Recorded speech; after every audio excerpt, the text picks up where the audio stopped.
بسم اللہ الرحمن الرحیم۔ السلام علیکم۔ روزانہ واقعات سننے کے لیے اس چینل کو سبسکرائب کریں۔ بنی اسرائیل میں ایک صالح شخص تھا۔ اس کا ایک بیٹا تھا۔ جب اس کی وفات آئی تو اس نے اپنے بیٹے کو وصیت کی کہ خدا کی قسم کبھی نہ کھانا، نہ جھوٹی نہ سچی۔ جب وہ مر گیا اور لوگوں نے یہ سنا تو اس کے بیٹے کے پاس آئے اور آ کر کہنے لگا کہ تیرے باپ کے ذمے میرا اتنا قرض تھا۔ وہ ہر ایک کو اس کے کہنے کے مطابق رقم دیتا رہا، حتیٰ کہ یہ بیچارہ مفلس ہو گیا، اور جب پھوٹی کوڑی بھی اس کے پاس باقی نہ رہی تو اپنی بیوی اور 2 بچوں کو ساتھ لے کر نکل کھڑا ہوا اور دریا میں کشتی پر سوار ہو گیا۔ خدا کا حکم، کشتی ٹوٹ گئی اور یہ چاروں ستم رسیدہ علیحدہ علیحدہ ایک ایک تختے پر بہنے لگے، اور باد مخالف نے ہر ایک کو ایک دوسری سمت میں جا پھینکا۔ یہ شخص جس نے مدعیوں کے ظلم سے وطن چھوڑا تھا، ایک جزیرے میں پہنچ گیا جہاں کوئی آدم ذات نظر نہ آتا تھا۔ حیران تھا کہ کیا کرے۔ اتنے میں ہاتف سے ایک آواز آئی کہ ماں باپ کے ساتھ احسان کرنے والے، مشیت الہی اس بات کی مقتضا ہے کہ تجھ کو ایک خزانہ ملے، فلاں جگہ جاؤ اور وہاں سے خزانہ نکال لو۔ یہ وہاں پہنچا تو اس مقام سے واقعی خزانہ مل گیا۔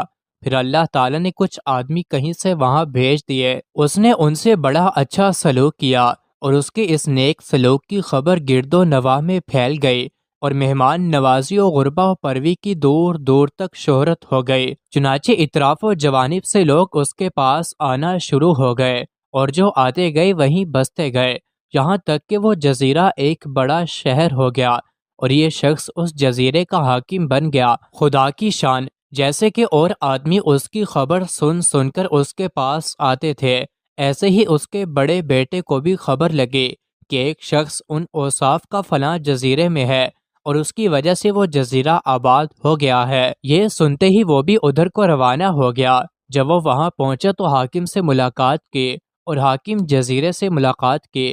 حاکم جزیرے نے اس کی بڑی آہو بھگت اور خدمت کی، اور اسے اپنے خاص لوگوں میں داخل کر لیا، باوجود اس کے وہ ایک دوسرے سے ناواقف ہی رہے اور اپنے رشتے سے بے خبر ہی رہے۔ اسی طرح اس کے دوسرے بیٹے کو خبر لگی، اور وہ بھی حاضر خدمت ہو کر اپنے بڑے بھائی کی طرح شرف خدمت سے بہرہ یاب ہوا۔ ابھی تک ایک کا حال دوسرے سے مخفی ہی تھا، اب حاکم جزیرے کی بیوی کا حال سنیے کہ وہ کسی دوسرے جزیرے میں پہنچ گئی، اور ایک شخص نے اسے اپنے گھر میں ڈال دیا۔ جب اس شخص کو بھی اس حاکم جزیرے کی سخاوت کا علم ہوا تو وہ بھی اپنی عورت کو ساتھ لے کر اس کی طرف چل پڑا۔ جب جزیرے کے قریب پہنچا تو عورت کو کشتی میں چھوڑ کر اور کچھ ہدیہ لے کر حاکم جزیرے کے پاس پہنچا۔ حاکم نے اس کی خاطر و مدارت کے بعد کہا کہ یہیں رہو۔ اس نے بتایا کہ میں اپنی عورت کشتی میں چھوڑ آیا ہوں۔ حاکم نے کہا کہ اس کی حفاظت کے لیے 2 آدمی میں وہاں بھیج دیتا ہوں۔ پھر انہیں دونوں بھائیوں کو حکم دیا کہ جاؤ اور رات بھر اس کشتی کی حفاظت کرو۔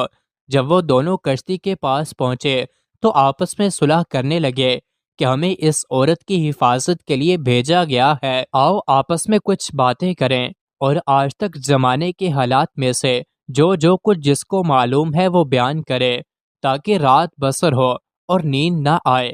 چنانچہ ایک نے پہلے اپنا ہی قصہ بیان کرنا شروع کیا اور اپنی مصیبت زدہ داستان سنانا شروع کی، اور کہا کہ ہم 2 بھائی تھے، دوسرے بھائی کا نام یہی تھا جو تمہارا ہے۔ ہمارا باپ ہم کو ہماری والدہ کے ساتھ لے کر دریا میں سوار ہوا، خدا کی قدرت کشتی ٹوٹ گئی اور ہم سب ایک دوسرے سے الگ الگ ہو گئے اور بچھڑ گئے۔ خدا جانے کون کون کہاں کہاں جا پہنچا ہے۔ جب دوسرے نے یہ قصہ سنا تو پوچھا، تمہارے باپ کا کیا نام ہے؟ اس نے بتایا کہ فلاں نام ہے۔ پوچھا، اور تمہاری ماں کا نام؟ اس نے ماں کا نام بھی بتایا۔ یہ سن کر اسے تاپ نہ رہی اور دوڑ کر اس سے لپٹ گیا اور کہا کہ رب کعبہ کی قسم، تو میرا بھائی ہے۔ وہ عورت جو کشتی میں بیٹھی تھی وہ در حقیقت ان کی ماں تھی، بیٹھی دونوں کی باتیں سن رہی تھی۔ جب صبح ہوئی اور وہ شخص کشتی پر آیا تو عورت کو نہایت غمگین پایا۔ یہ دیکھ کر اسے شک گزرا کہ شاید ان دونوں پہرے داروں نے کوئی شرارت کی ہے۔ چنانچہ وہ غصے میں الٹے پاؤں پھر حاکم جزیرے کے پاس پہنچا اور سارا قصہ سنایا۔ حاکم نے ان دونوں کو طلب کیا اور ساتھ ہی اس عورت کو بھی بلا لیا اور پھر عورت سے پوچھا کہ بتاؤ تم کو ان سے کیا شکایت ہے۔ وہ بولی جناب ان دونوں سے کہیے کہ یہ رات کا اپنا قصہ جو سنا رہے تھے پھر دہرائیں۔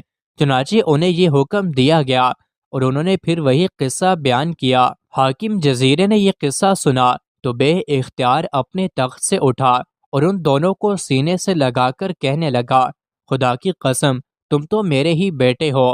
ادھر عورت بھی بے چین ہو گئی اور پکار اٹھی اور میں خدا کی قسم ان دونوں کی ماں ہوں۔ بے شک اللہ تعالیٰ جب چاہے بچھڑوں کو جمع کرنے پر قادر ہے۔ مزید ایسی ہی ویڈیوز کے لیے چینل کو ضرور سبسکرائب کریں۔